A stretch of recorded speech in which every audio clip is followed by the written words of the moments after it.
the weather forecast with Coloca in its multipurpose banquet hall, Il Palazzo. Good afternoon, ladies and gentlemen, and Happy New Year 2020. Welcome to join me on the weather forecast this afternoon, where we would have it sunny throughout the nation, which of course is very good for your festivities of today. So we would have temperatures between 32 to 35 degrees in Adamawa and North regions, 32 to 34 in the east, and 31 to 35 degrees in the south region. In the northwest, west, and center regions, we would have 31 to 35 degrees. We now take you to Littoral, where this afternoon there would be sunshine in the entire region, and by evening there would be a 0% chance of rainfall with the least temperature at Yabasi. Next, we go over to the southwest, where there would be no rainfall in the entire region this afternoon, and by evening it would be the same experience in the entire southwest region. Lastly, we take you to the far north, where there would be sunshine this afternoon, and by evening there would be a 0% chance of precipitation in the entire far north region. With such a favorable weather condition, you may want to visit the Waza National Park for your moments of festivities today. Thank you for watching, and do have a profitable day.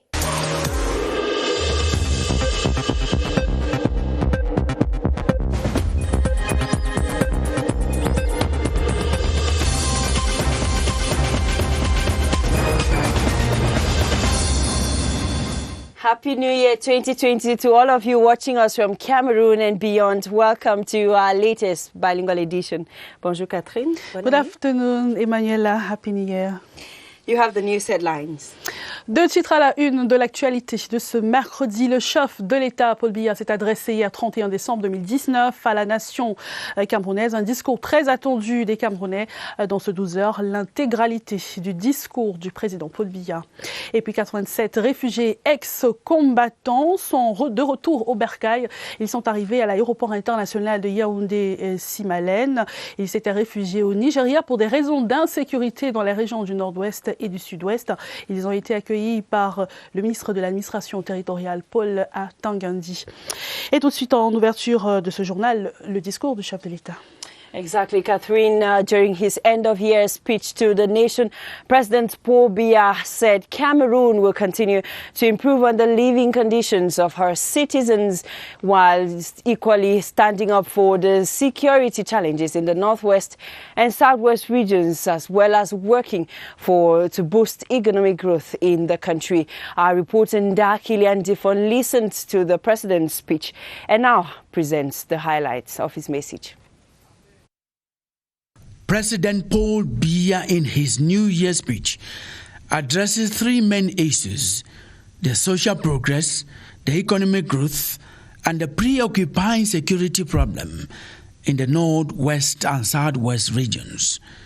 He begins with the social progress, which he demonstrates that although it demands considerable budgetary allocation by the state to improve on the living conditions of the citizens, especially to eradicate poverty, it is a path to follow. This major complement to our democratic system is making great strides in its various components, namely education, health, employment, etc., although obviously there is still room for improvement. President Paul Biya also talks about the economy, underlining that the economic program has been concluded with the IMF, inflation-controlled, budgetary and external deficits checked, with public debt within limits. But Cameroon must forge ahead. Regarding our economic growth, I think I can safely say that it is fairly satisfactory, albeit constrained by an uncertain global context, among other things. The third point President Paul Biya highlighted was the preoccupying security problem in the northwest and southwest regions. Without a doubt, this is one of the most urgent problems at the moment.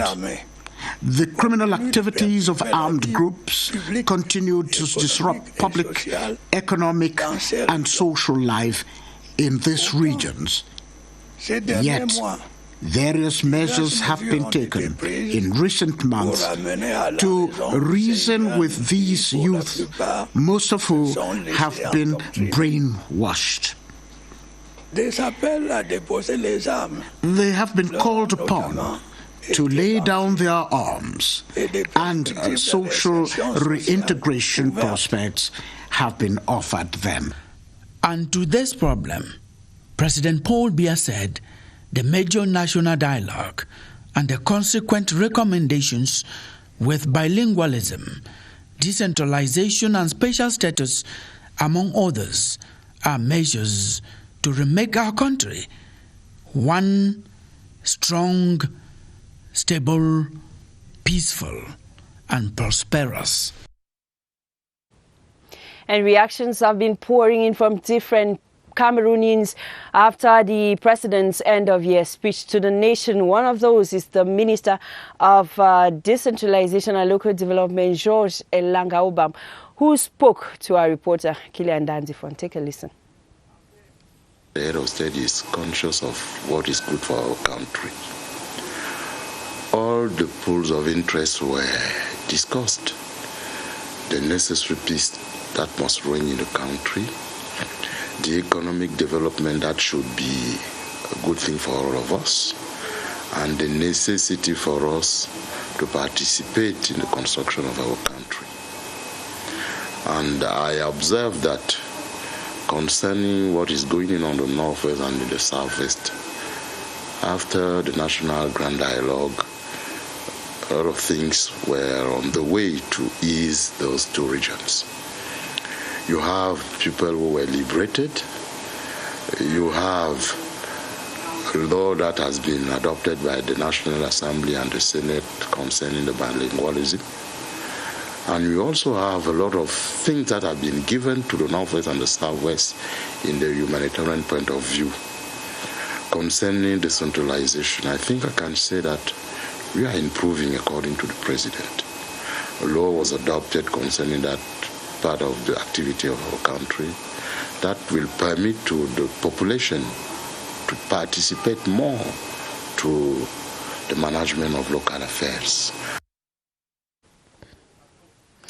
Merci de rester sur le 12h. Le chef de l'État s'est adressé hier 31 décembre 2019 à la nation camerounaise. Le président de la République a adressé le bilan de l'année écoulée et annoncé quelques perspectives. Je vous propose de suivre quelques temps forts de ce discours dans cet extrait sélectionné par Séverin Alégambélé. Le message de fin d'année du président de la République s'articule autour des idées simples ayant un lien avec la vie de la nation. Il fait le point, en premier lieu, de la situation du progrès social au Cameroun en identifiant les défis majeurs à relever dans ce domaine. Notre objectif reste d'améliorer les conditions de vie de nos concitoyens et, à terme, d'éradiquer la pauvreté. Sachez en tout cas que les efforts qui ont été faits au cours des dernières années dans ce domaine seront poursuivis et, si possible, amplifiés. Au plan économique, les mots sont bien choisis et invitent pour l'essentiel à garder le cap de l'émergence en 2035. Notre croissance a repris. L'inflation est maîtrisée. Les déficits budgétaires et extérieurs sont contenus. Notre dette publique reste soutenable. C'est l'occasion pour moi de remercier nos partenaires extérieurs pour leurs appuis budgétaires et leur soutien à nos réformes structurelles. De la tenue du Grand Dialogue national, à ce jour, le président de la République indique que la situation sécuritaire dans le nord-ouest et le sud-ouest reste une urgence nationale. L'activité criminelle des groupes armés continue de perturber la vie publique, économique et sociale dans ces régions. Pourtant, ces derniers mois, diverses mesures ont été prises pour ramener à la raison ces jeunes qui, pour la plupart, se sont laissés endoctriner. Pour ceux qui s'obstinent à demeurer dans la mauvaise foi et qui continuent à avoir recours à la violence, nous n'aurons pas d'autre choix que de les combattre pour protéger tous nos concitoyens.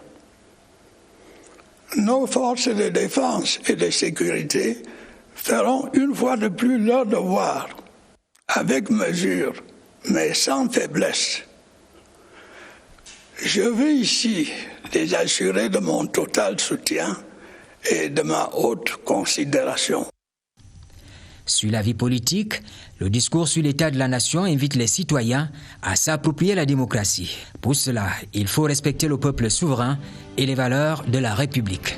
Il m'a semblé que les participants ont vécu un grand moment de communion qui leur a permis d'exprimer leur attachement à la paix et à l'unité nationale.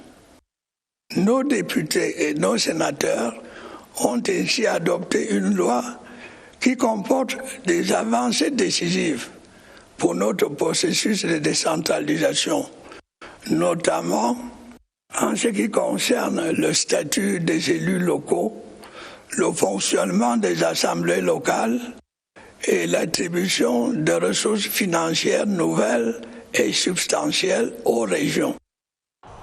Toujours dans le champ politique et par rapport à l'actualité courante, le président Biya exhorte ses concitoyens à aller aux urnes afin de se doter des élus qui traduiront dans les faits les réformes voulues. Et à la suite de cette sortie du chef de l'État, beaucoup de réactions de la classe politique et des membres du gouvernement. Écoutons le professeur Jacques Famdongo, ministre d'État, ministre de l'Enseignement supérieur, propos recueillis par Serge Atang-Canabisso. J'interviens ici en qualité de secrétaire à la communication du comité central du RDPC. Donc, nous, au niveau du RDPC, nous sommes à l'aise, nous sommes convaincus que cette phrase doit effectivement sous-tendre l'effectivité de la vie politique nationale. Et à notre niveau, nous le faisons. Nous ne nous battons pas physiquement ou verbalement ou au niveau comportemental. Nous débattons en toute liberté, en toute transparence et en toute démocratie, dans le respect des idées d'autrui et dans la tolérance.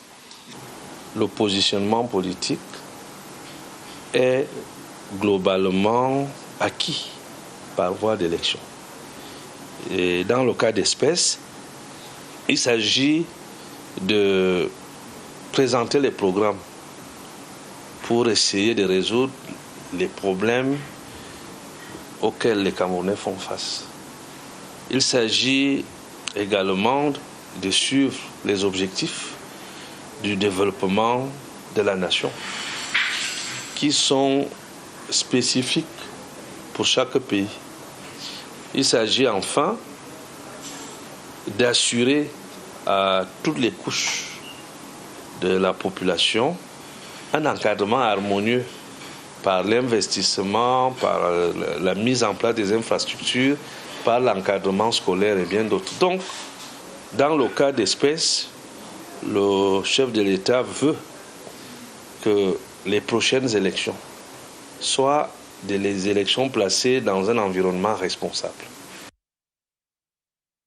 Cameroonians witnessed the crossover night in different places over the night. If some of them could smoothly transit to 2020 was thanks to some category of workers who took upon themselves not to feast, but rather to ensure that Cameroonians were well taken care of.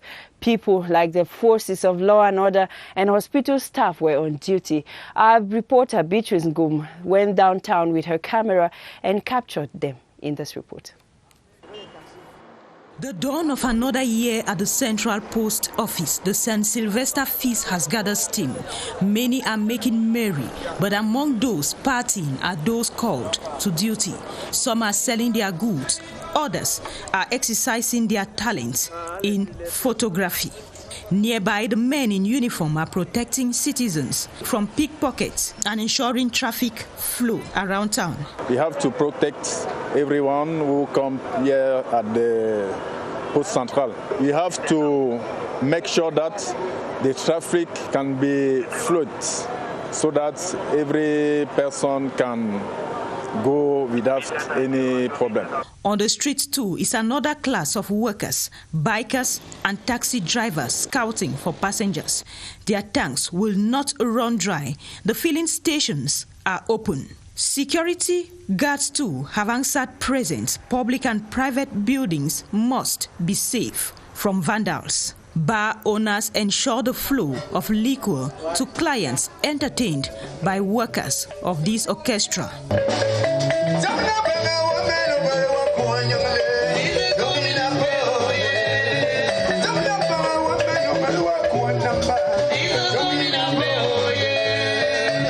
Those who drink themselves to stupor will also have to spend more money in a hospital open nearby. And that was Yaoundé last night. We now talk something else. 87 refugees of Cameroonian nationality who were based in Nigeria due to the socio-political crisis in the northwest and southwest regions have returned to the country in an exercise that will see more in the days ahead. The retainees were received at the Ntimalen International Airport yesterday by the Minister of Territorial Administration, Paul Atanga-Nji. An emotion-filled moment midday at Yaoundé Simaland for refugees and displaced Cameroonians that were fooled by separatists as part of their strategy to gain support for their cause. It was with open arms, words of comfort that 87 of them were received by some cabinet ministers and administrative authorities led by Minister Paul Atanga-Nji. Amongst the returnees are ex-combatants including Success Kongo, the brain behind the first defense group known as Ground Zero. Prior to the national dialogue, I sensed some high level of sincerity from the part of the government, and I was invited, though I didn't come then. And later on, God has privileged me. Today I'm here with other combatants and refugees, asylum seekers from West Africa. We have come home and we wish to say, please kindly give us another chance. Hardcore General alias Nambere Leonard, who also believes in the sincerity of the convener of the national dialogue, was touched by the effort made by President Biya to facilitate their return and deployment at the airport to welcome them. If I can surrender and say no to fighting, you have right to say no to fighting. Anywhere I stand is a good place. I joined this fight for a better Cameroon, and if the better Cameroon is coming today, I will receive it. I think it's a time for all the other Cameroonians to receive the same peace and understanding which I have today.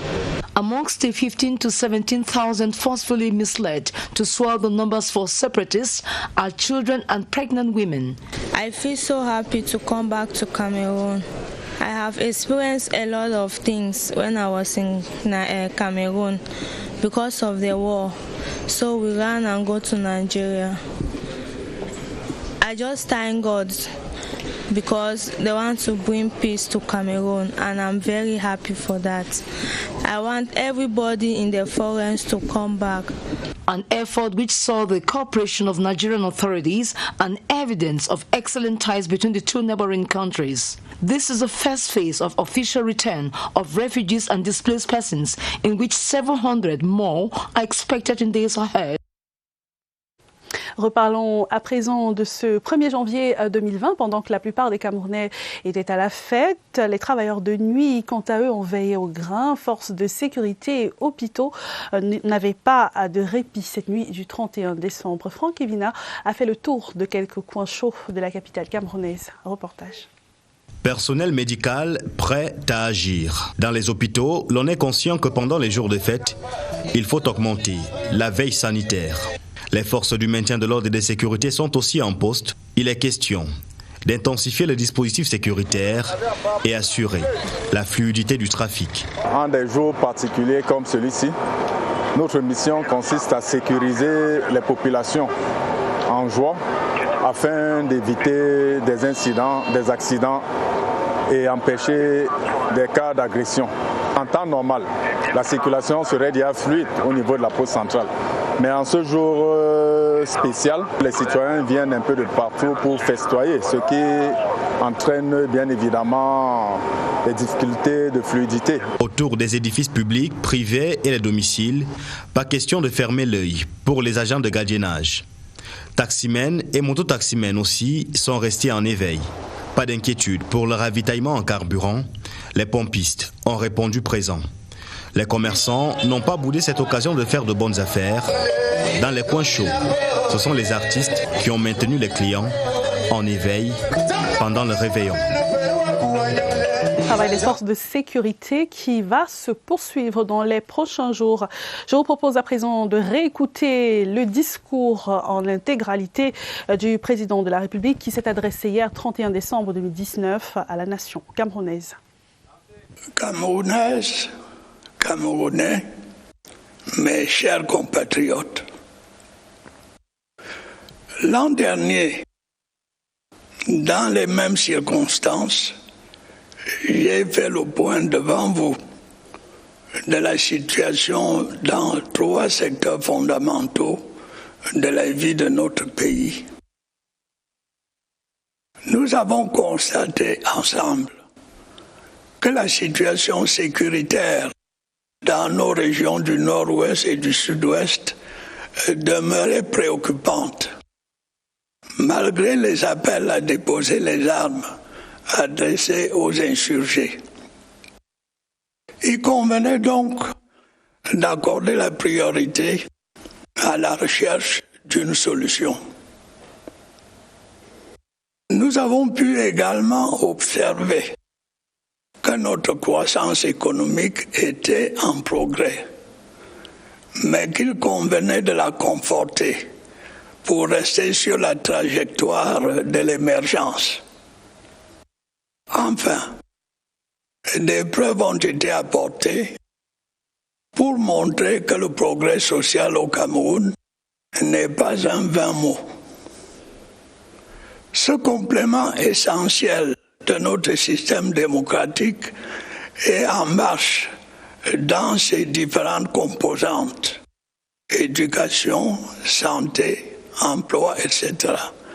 Même si, bien entendu, des avancées sont encore possibles.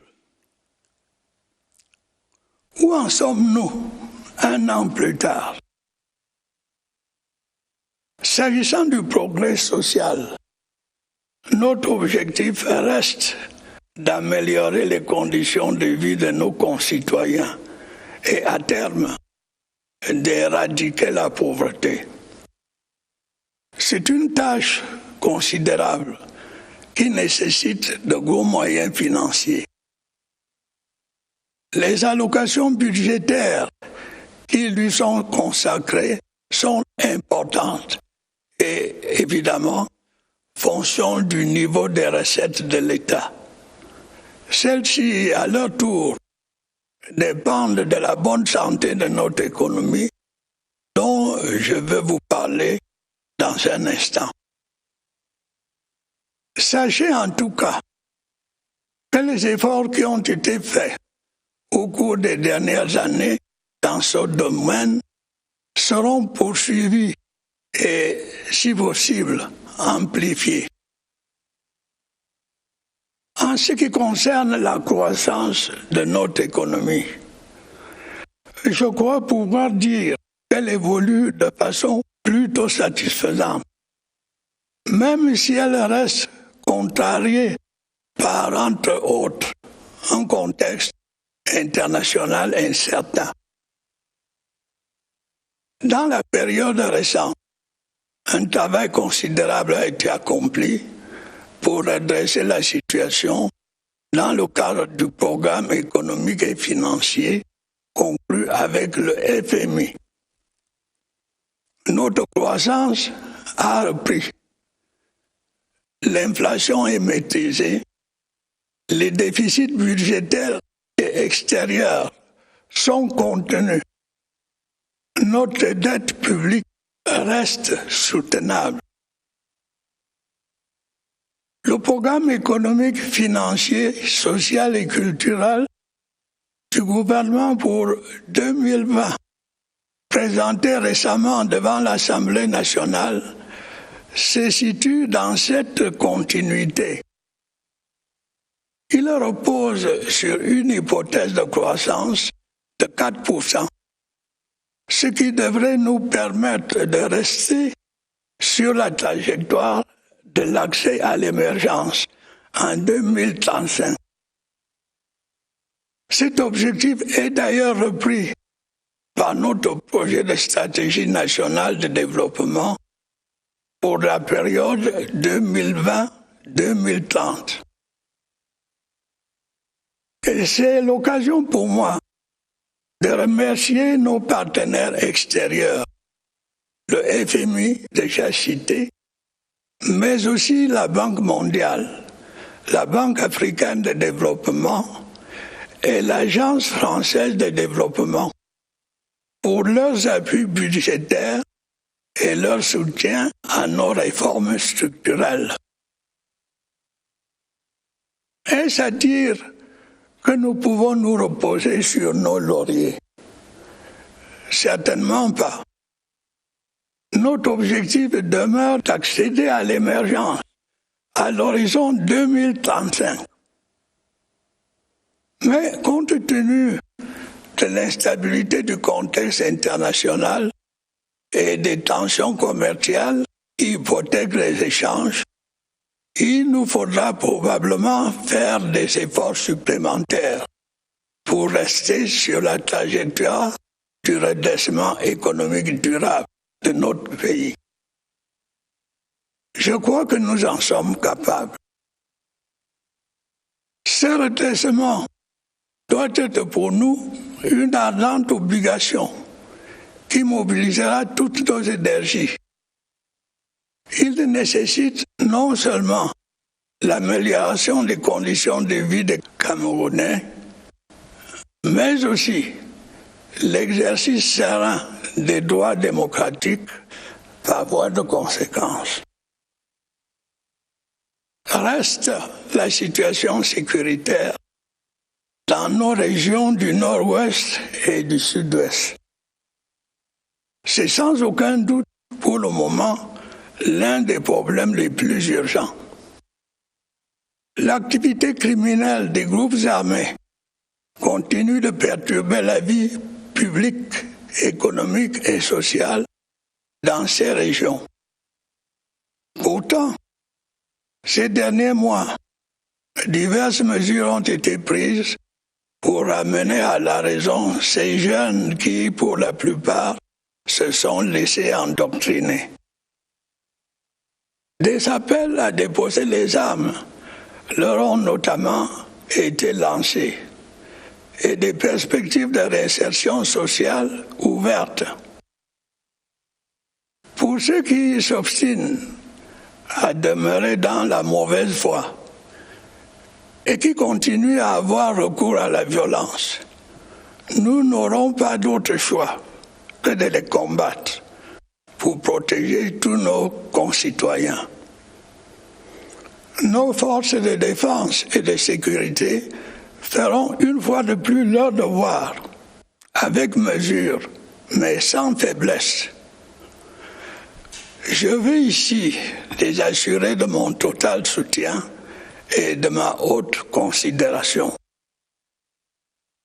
Auparavant, des décisions avaient été prises pour convaincre nos compatriotes des deux régions concernées de la volonté du gouvernement d'accorder aux collectivités territoriales les compétences qui leur permettraient d'avoir une plus large part dans la gestion des affaires locales.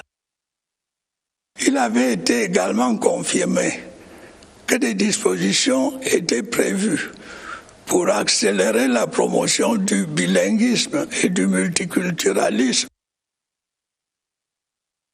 On doit également souligner qu'en manifestant de diverses façons sa solidarité avec les populations victimes des exactions et atrocités des bandes armées, la nation, dans son ensemble, a montré qu'elle soutenait la politique du gouvernement. Cependant, Conscient de la longueur des délais pour mettre en œuvre les réformes envisagées et soucieux d'abréger les désagréments et les souffrances de nos compatriotes du Nord-Ouest et du Sud-Ouest, j'ai décidé d'ouvrir dès la fin septembre, on m'excusera de me citer, d'ouvrir un grand dialogue national qui devrait permettre, dans le cadre de notre Constitution, d'examiner les voies et moyens de répondre aux aspirations profondes des populations du Nord-Ouest et du Sud-Ouest, mais aussi de toutes les autres composantes de notre nation. Je m'en suis longuement expliqué le 10 septembre dernier dans un message à tous nos compatriotes. J'ai eu le sentiment que cette initiative avait été largement approuvée par notre opinion publique ainsi que par diverses organisations internationales, dont l'ONU et plusieurs pays amis. Précédé, comme je l'ai rappelé, par diverses offres de paix adressées aux insurgés et accompagné par la libération de plusieurs centaines de détenus, ce grand dialogue national s'est effectivement tenu du 30 septembre au 4 octobre 2019. Il a réuni un large éventail de représentants de la société camerounaise. Je voudrais aujourd'hui remercier tous ceux qui ont bien voulu y participer et féliciter ceux qui l'ont organisé, au premier rang desquels le Premier ministre, chef du gouvernement. Il m'a semblé que les participants ont vécu un grand moment de communion qui leur a permis d'exprimer leur attachement à la paix et à l'unité nationale.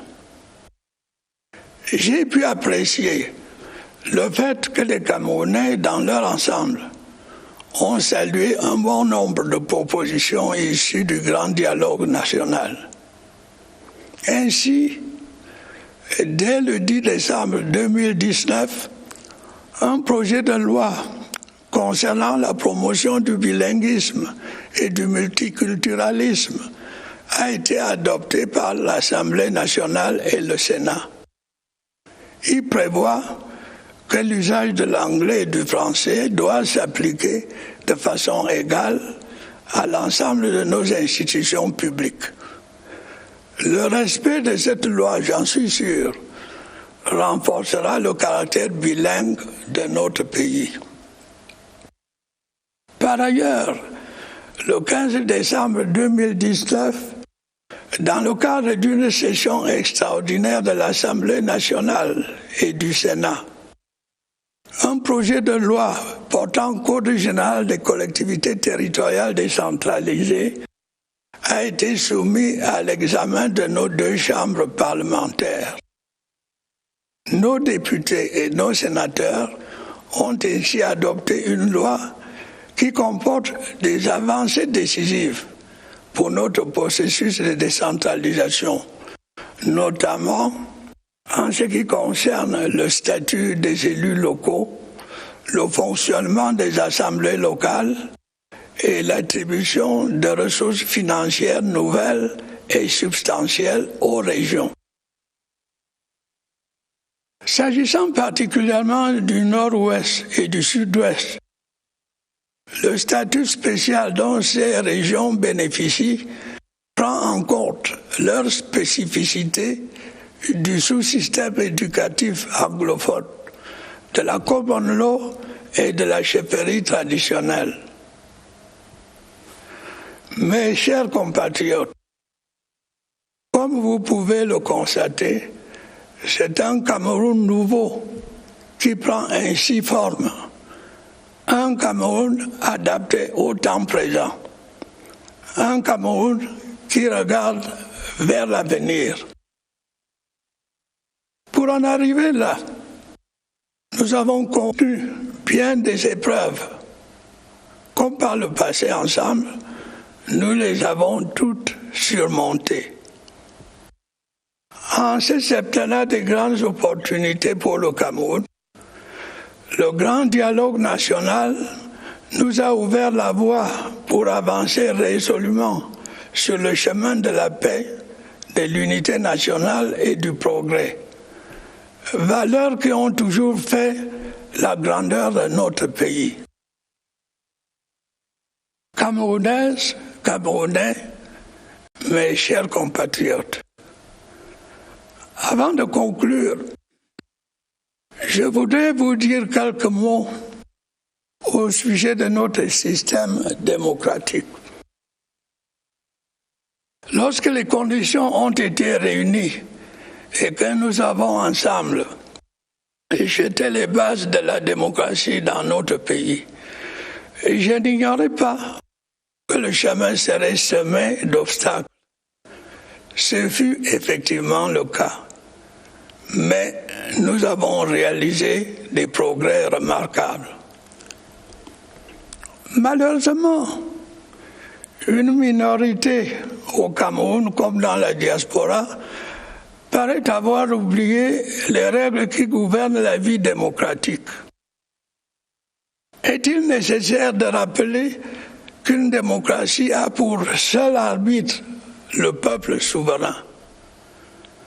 Lorsque celui-ci s'est prononcé à travers des élections libres et transparentes et que les résultats sont proclamés après l'examen d'éventuels recours, ces résultats doivent être respectés et acceptés par tous.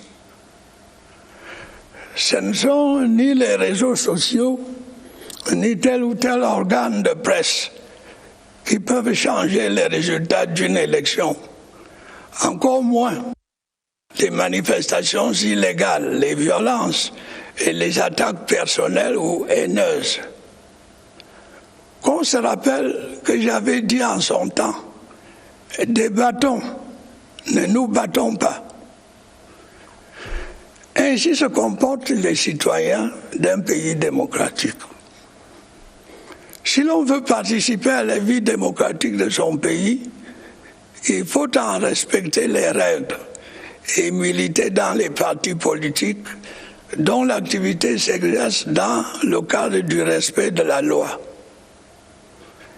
Il sera loisible de le vérifier lors des prochaines élections municipales et législatives du 9 février 2020. Des dispositions sécuritaires ont été prises pour que sur toute l'étendue du territoire, tous nos concitoyens puissent exercer leur droit de vote. Si cela s'avère nécessaire, elles seront davantage renforcées.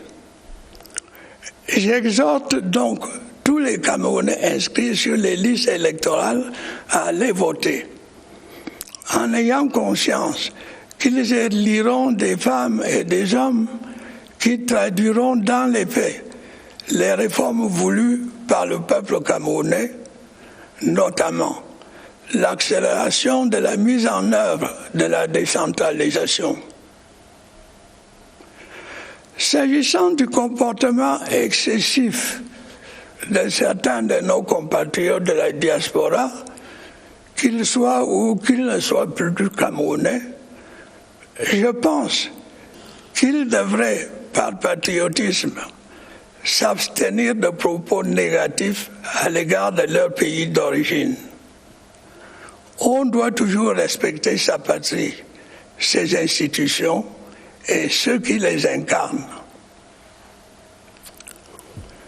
Mes chers compatriotes, faisons ensemble du Cameroun une terre de grandes opportunités de développement économique et social dans la paix et l'unité. Bonne et heureuse année 2020 à toutes et à tous. Vive la République, vive le Cameroun. And that was President Paul Biya's end-of-year message to the nation, concluding this edition of the Bilingual News on the CRTV. Happy New Year once more, Catherine Toulon. Bonne année à vous, Emmanuel Avemier, mesdames et messieurs. Bonne année à vous. On se retrouve demain.